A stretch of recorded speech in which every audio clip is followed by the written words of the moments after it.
സുഹൃത്തുക്കളെ, നമ്മളിപ്പോൾ സന്തോഷ് ഭായി നമ്മുടെ നാട്ടിൽ പൊന്നാനി തീരദേശ മേഖലയിൽ ഇതിനു മുന്നേ ഒരുപാട് കാര്യങ്ങൾ ചെയ്തിട്ടുള്ള ഒരു വ്യക്തിയാണ്.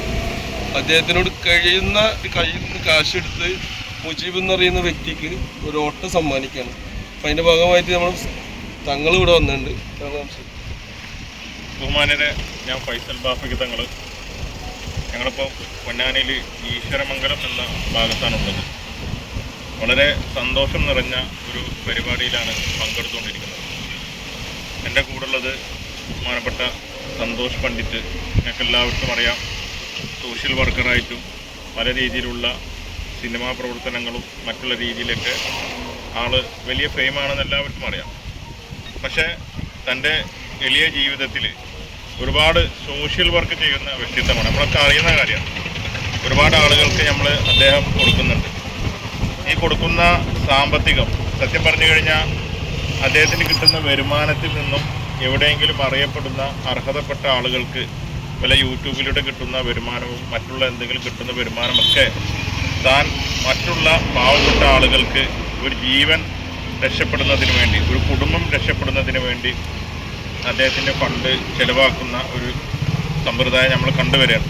അതിൻ്റെ ഭാഗമായിട്ട് ഒരുപാട് ഭാഗത്ത് അദ്ദേഹം ഈ ചാരിറ്റി പ്രവർത്തനങ്ങൾ ചെയ്തിട്ടുണ്ട്. ഞങ്ങളുടെ കൂടെ SK മുസ്തഫ ഉണ്ട്, അതുപോലെ തന്നെ ഫസൽ റഹ്മാൻ ഉണ്ട്. ഇവിടുത്തെ നാട്ടിലെ ഒരുപാട് ആളുകൾ ഞങ്ങളുടെ കൂടെ ഉണ്ട്. ഒരു പാവപ്പെട്ട മുജീബ് എന്ന് പറഞ്ഞ ചെറുപ്പക്കാരൻക്ക് അദ്ദേഹത്തിൻ്റെ ജീവിതമാർഗം രക്ഷപ്പെടുന്നതിന് വേണ്ടി ഓട്ടോറിക്ഷയാണ് ഇപ്രാവശ്യം അദ്ദേഹം നൽകുന്നത്. ചെറിയ തുക അല്ല, ഓട്ടോറിക്ഷ എന്ന് പറഞ്ഞാൽ നമുക്കറിയാം വലിയൊരു സെക്കൻഡ് ഹാൻഡാണ്. എന്നാലും അതൊരു വലിയ സംഗതി തന്നെയാണ്.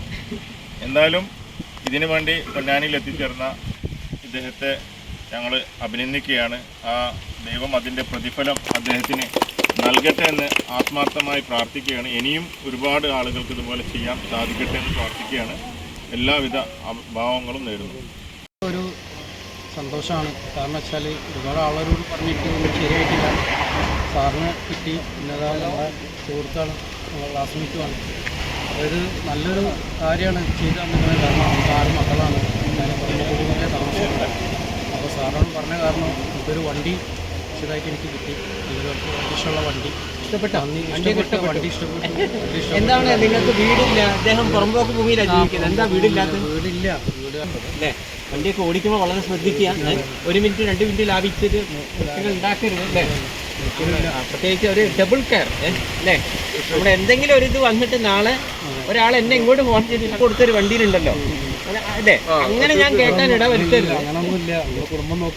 അതെ അതെ, നമ്മൾ അത്രയും സ്ട്രഗിൾ ചെയ്തിട്ടും അത് നല്ല മനസ്സോടെ ഞാൻ ചെയ്ത് തരുന്നൊരു സാധനമാണ്. അപ്പോൾ അത് നാളെ ഒരു പ്രശ്നമില്ലാത്ത രീതിയിൽ ഇനി അതല്ല, വളരെ സീരിയസ് ആയിട്ട് എന്തെങ്കിലും വിഷയം ഉണ്ടെങ്കിൽ വൈകുന്നേരം അറിയാം. ഇനി നാളെ അല്ലേ? നമ്മളെ കഴിവിനനുസരിച്ച് ഞാൻ ചെയ്യും. നമുക്ക് പരിമിതികളുണ്ട്.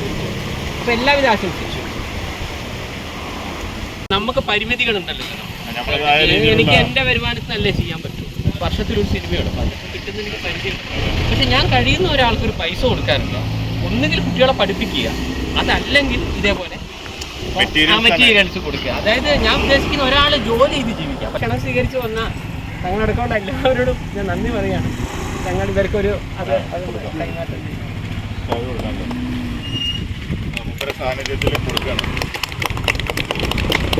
ഇതിനു മുൻപ് വളരെയധികം ഇത്തരം പ്രവർത്തനം നടത്തിയിട്ടുള്ള ആളാണ്. ഇനിയും അദ്ദേഹത്തിന് ഇതുവരെ നടത്തുന്നതിനും അദ്ദേഹത്തിൻ്റെ കരിയറിലും മറ്റും എല്ലാവിധ ഉയർച്ചകളും ഉണ്ടാവട്ടെ എന്ന് ആശംസിക്കുന്നു. കൂടാതെ പൊന്നാനിയുടെ പ്രത്യേകമായ ആശംസയും അർപ്പിക്കുന്നു.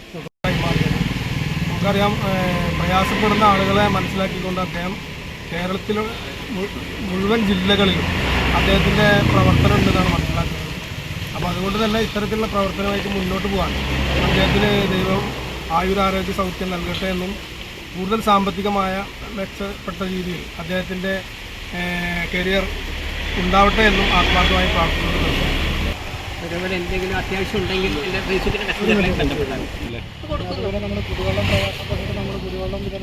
കഴിഞ്ഞ വർഷം കുടിവെള്ളത്തിന് വലിയ ക്ഷാമം ചെയ്തിരുന്ന ഏരിയ കടവനാട് തീരദേശ മേഖലയിലൊക്കെ കൊടുത്തിട്ടുണ്ടായിരുന്നു.